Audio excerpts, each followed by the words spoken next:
गरीब टोकरी वाली। एक गांव में रमेश नाम का एक व्यक्ति रहता था। वो मजदूरी करके अपने घर परिवार का पेट भरता था। रमेश का परिवार भी काफी बड़ा था। उसके साथ उसकी माँ उषा, बीवी नीतू, बेटी चंदा और पिता मुर्सी रहा करते थे। उसके पिता इतने बूढ़े हो गए थे कि अब कोई भी काम करना उनके बस की बात नहीं थी। इसलिए रमेश ही मजदूरी करने के लिए जाता था। रमेश पास के ही गोडाउन में ट्रक में सामान भरने और खाली करने का काम किया करता था। इस काम को करने के लिए रमेश को एक दिन के लिए 200 रुपये मिल जाया करते थे। कभी कभी तो मालिक रमेश को सिर्फ 150 रुपये ही दे देता था, ये कहकर कि आज सामान बहुत हल्का था, इसलिए आज मेहनत भी कम लगी थी, इसलिए 50 रुपये काट लिया। पर रमेश को कोई और काम ना आने की वजह से वो कर भी क्या सकता था, इसलिए वो चुपचाप मजदूरी का काम कर रहा था। बहू, रमेश आया है। मेरा बेटा बहुत ज्यादा थक गया है। जाकर इसकी मालिश कर दे पहले शरीर का, सारा दर्द खत्म हो जाएगा। उसके बाद मेरे बेटे को खाना खिला देना।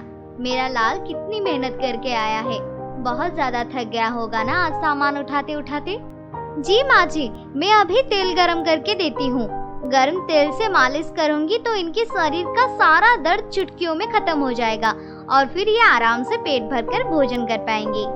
हाँ बहू ठीक है, जाकर तेल को गरम कर ले, फिर मालिश कर दियो मेरे लाल की।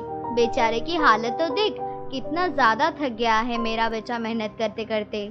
नीतू अंदर रसोई में तेल गरम करने के लिए जा ही रही होती है कि तभी रमेश अपनी पत्नी से कहता है, माँ और नीतू, तुम दोनों मेरी इतनी फिक्र मत करो, मैं ठीक हूँ। बस मुझे बहुत जोरों से भूख लगी है, इसलिए मेरी ऐसी हालत हो गई है, और कुछ भी नहीं है। माँ, आप दोनों फालतू में ही इतना परेशान हो रखी हो।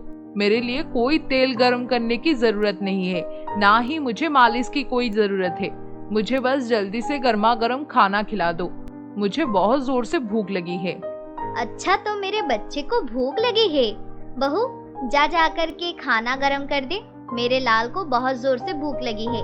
आखिर सुबह से इतनी मेहनत कर रहा है और खाना भी नहीं खाता होगा। दोपहर में तो भूख तो जोर से लगी होगी ना। बेटा, तुम बस वहाँ पर मेहनत करते रहते हो, खाने का निवाला पेट में नहीं डालते हो। मुझे तो समझ नहीं आता है, बिना खाने खाए तुम वहाँ पर काम कैसे कर लेते हो। माँ, मुझे वहाँ पर भूख ही नहीं लगती है, और वैसे भी जब तक सभी अपना खाना खाने में लग जाते हैं तब तक तो मैं आधा सामान खाली कर चुका होता हूँ। इससे ट्रक भी जल्दी खाली हो जाता है, वरना तो मुझे और देर लग जाएगी ना घर आने में। और माँ, जितना जल्दी काम खत्म होगा उतना ही अच्छा होगा, वरना तो वहाँ पर रात भर काम करते रहो और फिर नींद भी आने लग जाती है। हाँ बेटा, तू सही बोल रहा है। काम जितनी जल्दी खत्म हो जाए अच्छा रहता है। पर बेटा, तू अकेले ही सबसे ज्यादा मेहनत क्यों करता है? भला किसी को अपने साथ लिया करना, तेरी मदद हो जाएगी। और वैसे भी तू जितनी मेहनत करता है उसका पैसा तो तेरा सेठ तुझे देता ही नहीं है। वो तो तब भी तुझे आधा पैसा काट कर ही देता है।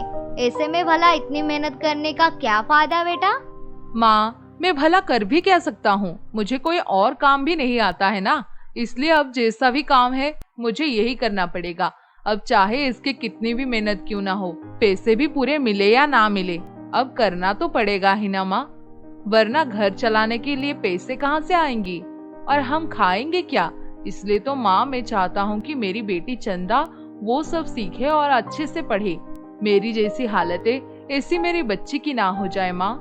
और फिर ऐसे ही रोज रमेश अपने काम पर जाता है और वहाँ दिन रात मेहनत करता है और शाम को 200 रुपये लाकर अपने माँ को दे देता था। ऐसे ही दिन बीतते चले गए। एक दिन रमेश के पिताजी का देहांत हो जाता है। कुछ दिनों तक सभी बहुत उदास रहते हैं और रमेश काम पर भी नहीं जा पाता है। फिर एक हफ्ते के बाद जब रमेश काम पर जाता है तो उसका मालिक उससे कहता है, देख भाई रमेश, तू बहुत दिनों से काम करने नहीं आया था, इसलिए जो तू काम किया करता था अब तो काम मैंने किसी और लड़के को दे दिया है। अब तो मेरे पास तेरे लिए एक ही काम बचा है, अगर करना है तो बता दे। हाँ मालिक, आप बताओ तो क्या काम करना है? मैं वो काम कर लूंगा। बस मालिक आप मुझे काम दे दीजिए, आपकी बहुत मेहरबानी होगी। ठीक है रमेश, आओ मेरे साथ। तुम्हें ये सामान रोज उठाकर इस घर के पहली और दूसरी मंजिल पर रखना है और इस काम के तुम्हें 200 रुपए मिलेंगे। अगर काम करना है तो बता देना। मालिक मैं काम करूँगा, आप मुझे काम करने के बाद 200 रुपए दे देना। तो ठीक है, अभी से काम पर लग जाओ और रात तक ये सारा सामान रख देना, फिर घर चले जाना। ठीक है मालिक, मैं अभी करता हूँ।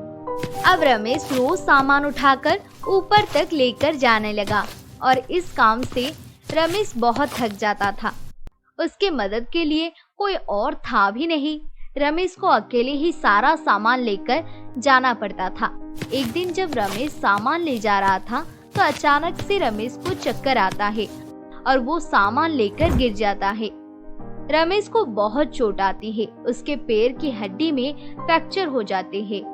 डॉक्टर ने उसे बेड रेस्ट के लिए कह दिया था। ऐसे में अब वो काम भी नहीं कर सकता था। हे भगवान, अब क्या होगा?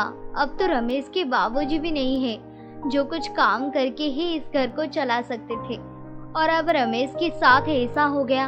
अब पता नहीं हमारा क्या होगा। माँ जी आप रो मत, हम कोई ना कोई तरीका जरूर ढूंढ लेंगे। माँ, जरूरी तो नहीं है ना कि पापा को हर काम करना पड़ेगा। हम भी तो कोई काम करके पैसे कमा सकते हैं और घर चला सकते हैं। अगर हम लोग ऐसे ही हाथ पर हाथ रखकर बैठे रहे तो कुछ भी नहीं होगा माँ। इसलिए अब हमें मिलकर कुछ करना चाहिए। कोई भी काम, चाहे छोटा हो या बड़ा, पर हमें काम शुरू करना पड़ेगा।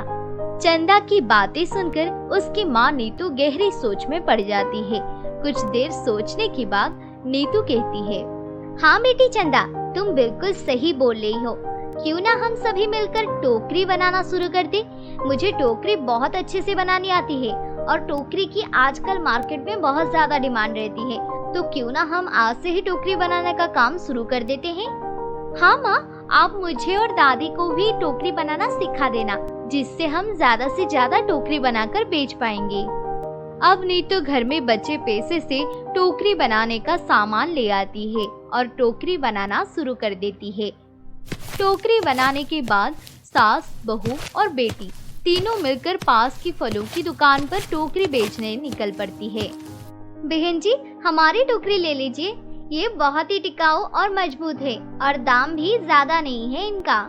हाँ, देखने में तो मजबूत ही लग रही है। कितने की दी एक टोकरी? 20 रुपए की एक टोकरी। ना ना रहने दो, बहुत महंगी है। हम जिससे टोकरी लेते हैं ना, वो हमें 10 रुपए की टोकरी देती है। बता उतने में बेचनी है तो। नीतू अपनी सास और बेटी से इस बारे में बात करती है। दे दे बहू, वैसे भी शुरू में काम को जमाने के लिए दाम तो गिराना ही पड़ता है।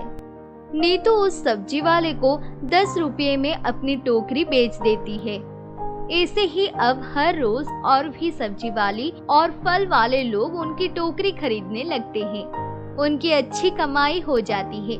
फल वालों को टोकरी की बहुत जरूरत होती है, इसलिए उनकी टोकरी जल्दी बिक जाती है। उन्हें और टोकरी बनाने का ऑर्डर भी मिल जाता है। अब नीतू को टोकरी बनाने का काम जोरों शोरों से चलने लगता है और उनकी अच्छी खासी कमाई भी होने लगती है। धीरे धीरे वो रमेश का अच्छे अस्पताल में इलाज करते हैं और रमेश ठीक हो जाता है और सभी मिलकर अपना खुद का टोकरी का बिजनेस शुरू कर देते हैं।